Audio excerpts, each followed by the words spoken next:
Hi all, this is Pratish. Today in this video, I would like to discuss with you an FRM topic, replicating bond portfolio. First of all, as a disclaimer part, whatever I'm going to discuss here is my limited knowledge and understanding.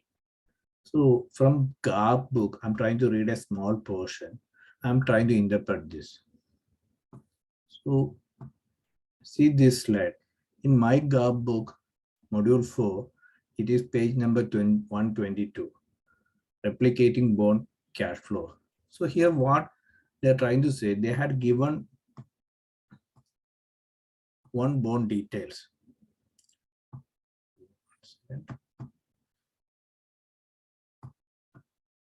So they're saying a bond maturing on 15th of 2020. And before itself, they had said this is a day of March 9, 2018. So a particular bond is maturing on this particular day, and they had given price. This is the price of that bond.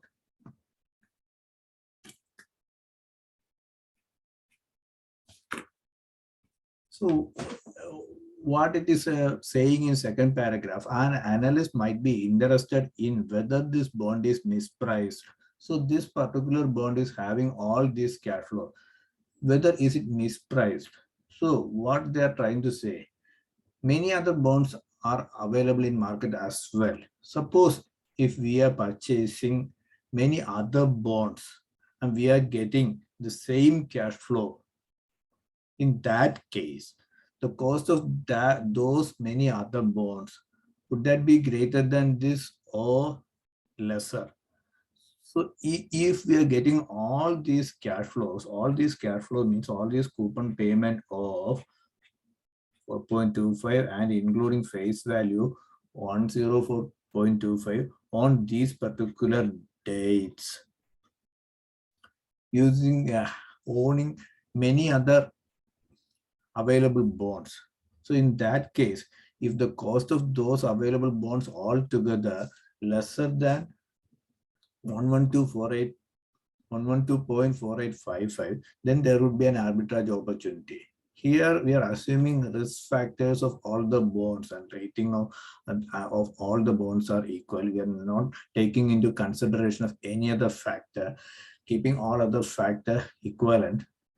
So if we succeed in replicating all these cash flows on a lesser cost, then this is mispriced, then there is an arbitrage opportunity. So is it possible to replicate? And if we replicate all this cash flow with available bonds, how much it would be costing? That is what we are trying to find out here.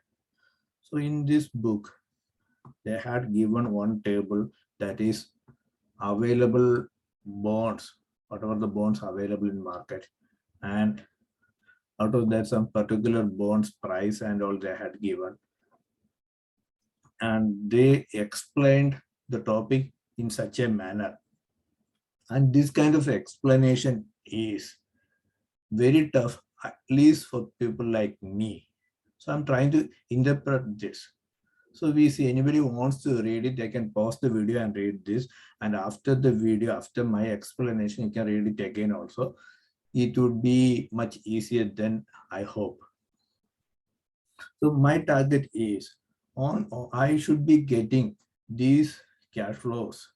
These cash flow means all these cash flows on these days.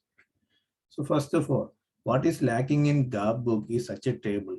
Without such a table, understanding this particular topic is really tough. So I'm using such a table. So first we need to go in a reverse manner. First we want a cash flow of 104.25 on 15th of February 2020. So 15th of February 2020, any bonds are available? Yes, one bond is available. We can try using this bond to replicate this, and then using a bond maturing on that particular day, using that only we can replicate this cash flow. And then 15th of August 2019, we need to replicate 4.25 of USD. Is there any bond maturing on that particular day? Yes, there is. And then on 15th of February 2019, we should be getting 4.25. In order to make that payment, any bond available maturing on that particular day? Yes. And then one more thing, on 2018 August 15, yes, one bond is maturing. So these are all the 4 bonds maturing on particularly on these days. So using these bonds, we can replicate that portfolio. Then we can see the cost of these bonds. So these 4 bonds, I can call for the sake of easiness, bond 1, 2, 3, 4. These 4 bonds, price and all given in another table.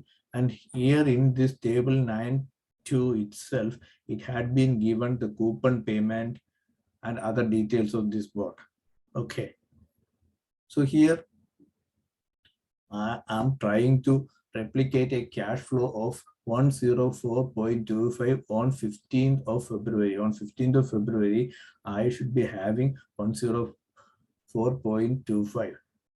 So my available bond here on that particular day is having a coupon payment of 3.625.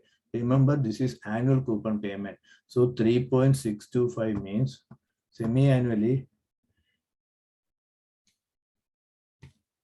3.625 divided by 2. Semi-annually, it will be 1.8125. 1.8125. And on maturing date, including 100 rupees of face value, it would be 101.8125. So if I want one portion of this particular bond, I would be getting 101.8125. So I want to have more than that. I want to have 104.25 amount on that particular day. So how much portion I need? So 104.25 divided by 101.8129.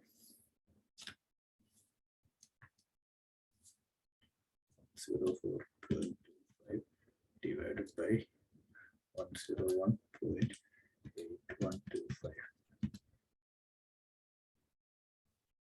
So bond 4, if I have 1.0239 portion, then I will be having a cash flow of 104.25 on this particular day. So I already replicated this cash flow. Good, that part is over. But remember, this particular bond is having some coupon payment. The owner should be getting some coupon payment on these days. So if the coupon payment for one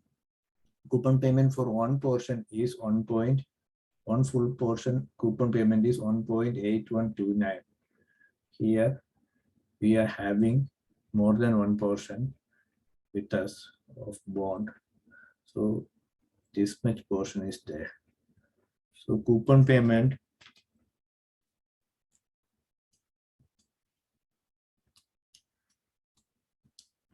of 1.8563.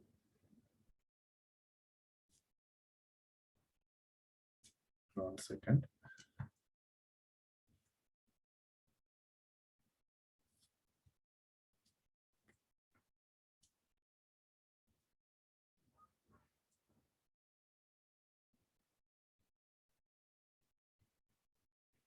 Five, 825.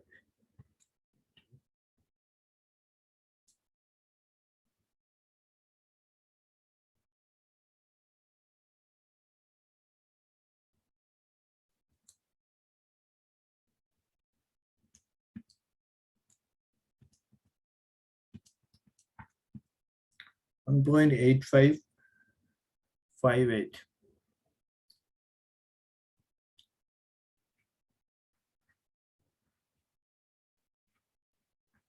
of coupon payment you would be getting on all these days of coupon payment dates.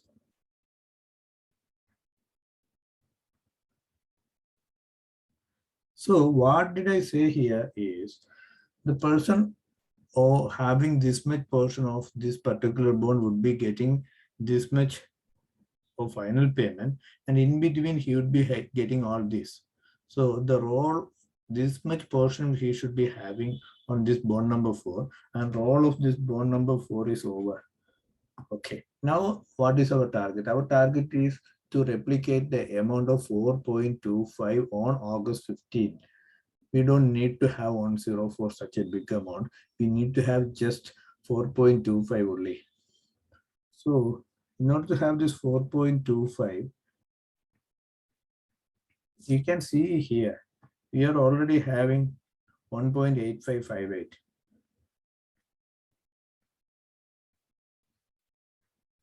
So we need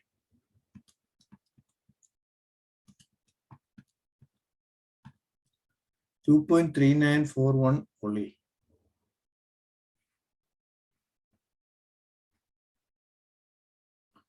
We need an amount of 2.3941 in order to make the payment of 4.25 here. So to make that, what is the option we have? We have only bond number 3, and bond number 3 is having a coupon payment, is maturing exactly on that particular day, fine, well, and having a coupon payment of 0.75 annually. So coupon payment of 0.75 annually means 0.375 semi-annually, including face value. This is the final payment. So if somebody having one full portion of that bond would be getting this much amount, but we don't need that much amount. We need a small amount. How much we need? We have already found we need only 2.3941 amount. So in order to have this amount, we need to have only a minute portion of that bond.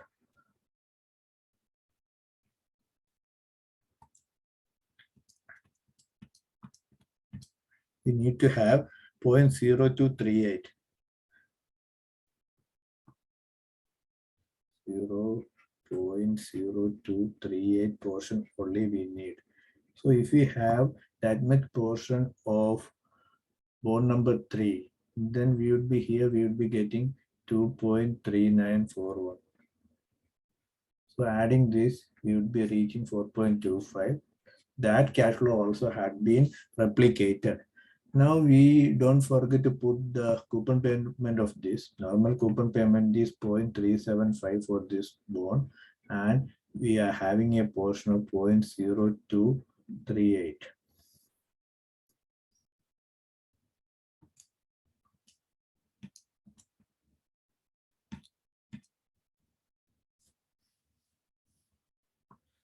Point 0089.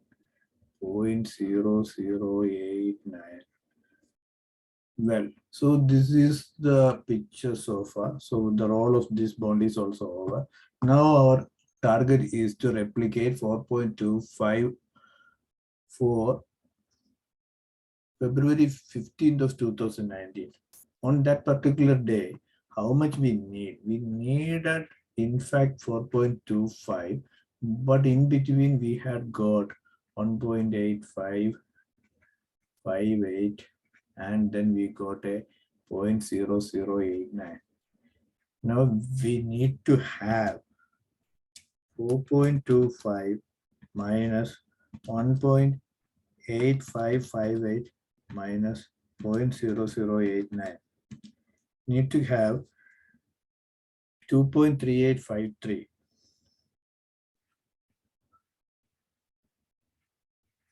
We need to have an amount of 2.3853.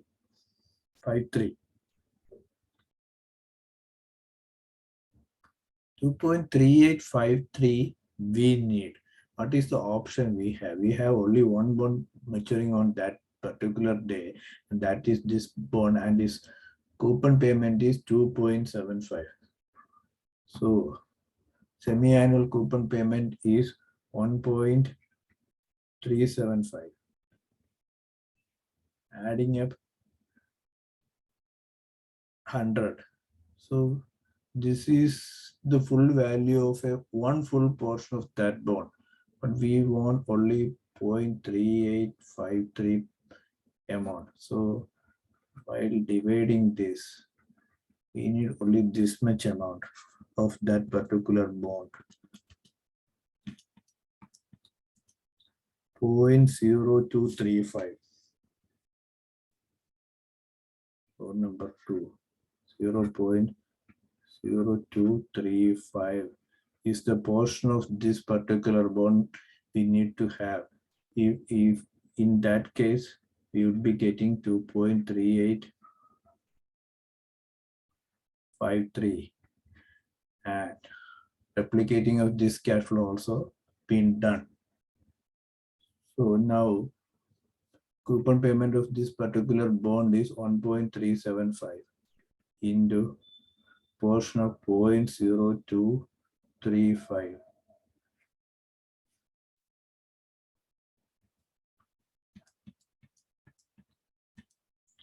Point 0.0323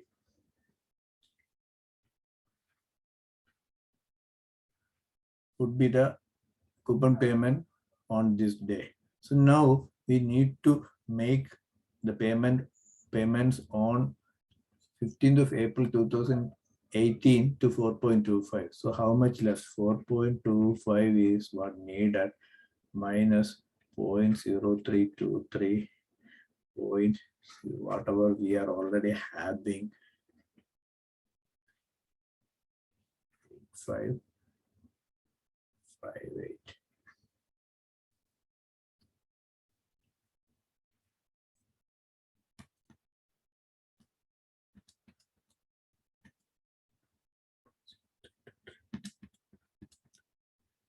Minus 0.008. 0.855. 2.353. We need 2.353. 2.3528 precisely. So we need to have an amount of this.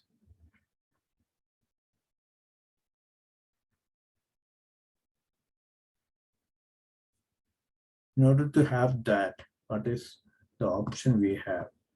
We have a coupon of 2 on that particular day. So coupon of 4, it is written annually, so semi-annually coupon of 2. So divided by 102.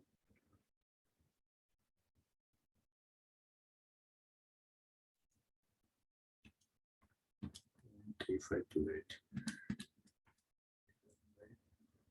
102. So coupon 1, we need to have a portion of 0.0230. 231. So if we are having that much portion, then we will be getting 2.3528. Adding this, it would be replicating this cash flow also. So here, what we need to understand, this is a table. All these bonds had been started before this March 9 itself. On particular day of March 9, these all are the cash flows left. These all are the maturing date of those bonds. So as this is March 9, we can see this particular bond has got all, this bond number 1 has got only one payment left, the final payment. There is no coupon payment in between, dates in between. So we are having only one payment here. So this is over. So at this point, this is over. So the point is, if I would be having this much portion of these bonds, then I would be getting exactly these cash flows on these exact dates. So, okay. So which is better? So as I said earlier, keeping all other consideration equal, which bond, these four bonds together, is it more expensive or our initial bond having a price of 112.4855, is that expensive? So in order to have this, we need to know the price of this bond and how much it would be costing for this much portions of this bond. So first of all, our calculation we can cross check with the book. So book, it is saying these all are the portion needed. So here we got 0.0231, 0.0231, 0.0235, 0.0235, 0.0238, 0.0238, 1.0239, 1.0239. Yes. So these all are the bonds. It is having the price of cost of bond of these. The cost of bond, the price of bond is already given here. So normally what we need to do, we need to see the bid price, ask price, which date and a mid price should be taken and which date we are standing on. So from that date to dirty price should be calculated. So such a way we need to find actual price of those bonds. But here, what it is, they had already given. They had given all cost of these bonds. And this is the portion we need. So this is the cost of the bond and this is the portion we need. So this much portion of this much amount, the cost position is this. And total is 112.2632. Now, what is our earlier bond payment? 112.4855. The first considered bond is slightly expensive. So there is an arbitrage opportunity exists. So this is what it is written in this book. It says, so all this calculation we had done inside the table, it is written in verbal form here. And then it summarized that the total cost of 8.5 bond, coupon bond, our initial bond is this, and replicating bond is this, and initial bond is this. And then it suggests potential arbitrage would involve in shorting and replicating the bond. So here it is saying, this is earlier the topic was saying something about discount factor, that we were starting from the beginning point and doing the calculation forward. And here it is saying replicating cash flow of bond, we need to do it in a reverse manner. That is what exactly we had done here. We start from this point and we had gone this way. So as a concluding thing, I can say replicating a bond is a bond details would be giving. We are trying to make these cash flows using some other bonds. So those bonds, we would be having certain amount only, those bonds we would be needed. So we are doing this calculation. So try to, you should invariably remember to put the coupon payments of all days here and deducting. And finally, we are finding this much portion needed. And if this much portion needed, once that had been done, then we should see the price of the bond, most probably it would be giving, and the full portion of the price of the bond would be giving the required portion price, and we can have the total price for replicating portfolio, and then we can compare with the previous price. So this is what it is written in such a beautiful way in this book. So this is my humble understanding and limited understanding. Thank you very much for watching. This is Pratesh.